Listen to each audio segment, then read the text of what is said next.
రైతులు పోలింగ్కి భూములు ఇచ్చి అనేక ఇబ్బందులు పడ్డారని ఆంధ్ర రాష్ట్ర సమితి అధ్యక్షుడు జంజరం కోటేశ్వరరావు అన్నారు. నిడుముక్కల్లో మీడియా సమావేశంలో మాట్లాడారు. ప్రభుత్వాలు మారినా రైతులు ఇబ్బందులు పెట్టారని, మళ్ళీ ఇప్పుడు సెకండ్ పోలింగ్ అంటున్నారన్నారు.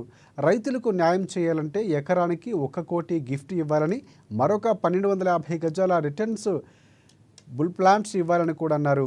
సెకండ్ పోలింగ్ వల్ల గతంలో భూములు ఇచ్చిన రైతులు నష్టపోతారని, వారికి ముందు న్యాయం చేయండి అని డిమాండ్ చేశారు.